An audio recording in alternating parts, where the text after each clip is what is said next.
Pozdravljeni.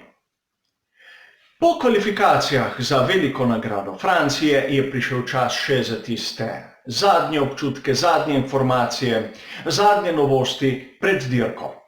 Začnimo najprej pri Scuderii Toro Rosso, kjer so mnogi poudarili, kako so bili bistri pri ekipi, da so zlomili pečate tako na turbini kot na MGUH Daniela Kvyata.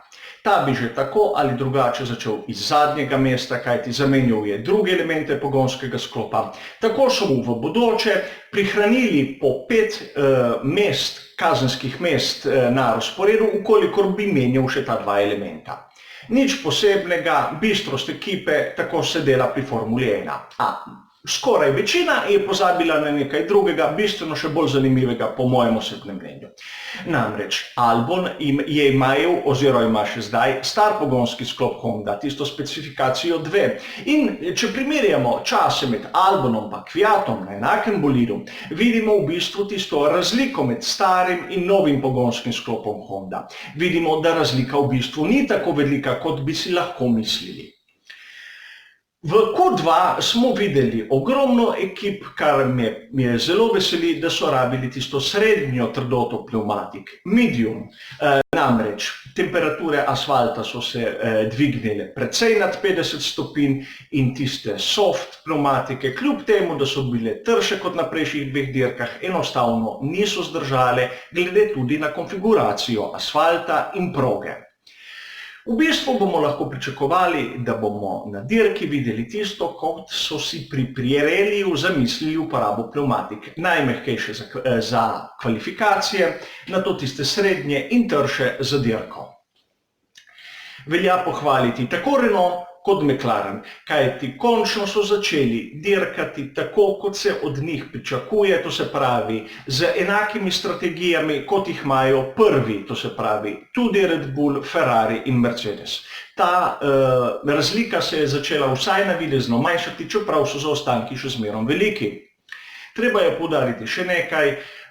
Če pogledamo proste treninge in tisti del kvalifikacij na srednji trdoti pneumatik, vidimo, da razlika med Red Bullom pa Ferrarijem ni tako velika, saj kar se tiče tistih doseženih časov.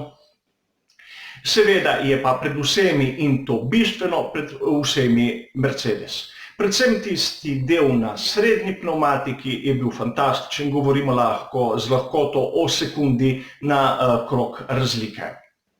Kar smo videli v zadnjem delu kvalifikacije je bilo pa najbolj presenetljivo. 7. mesto za Sebastiana Vettela. Je tu spet tehnična okvara, je tu spet, bom rekel, psihološki problem, to sploh ni važno. Začeti tako dirko 7. mesta ga bo zopet dalo pod pritisk že danes, toliko več pa jutri na štartu same dirke.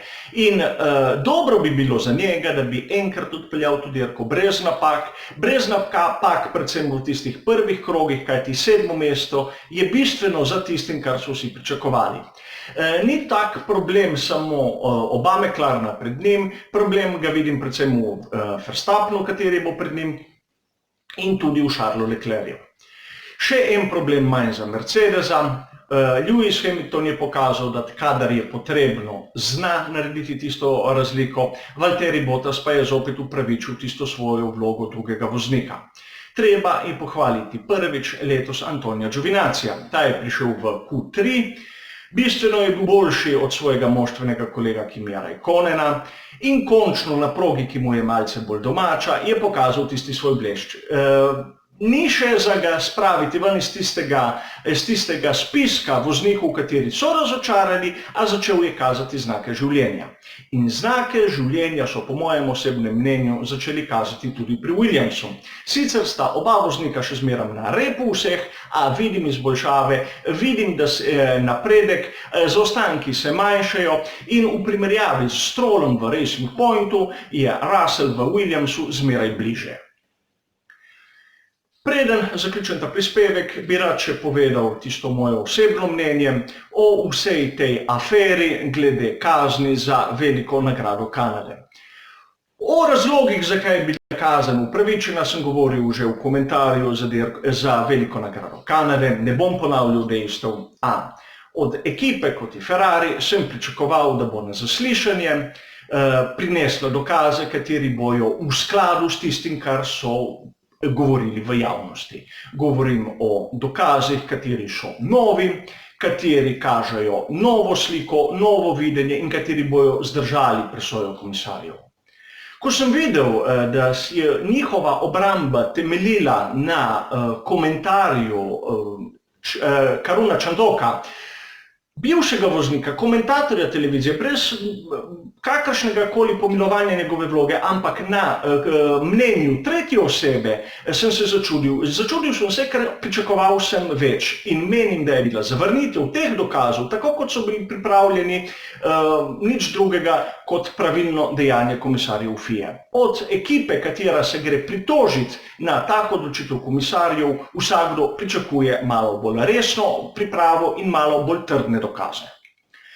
Vidimo se s komentarjem po dirki za veliko nagrado Francije. Hvala za vašo pozornost, pa nasvidenje.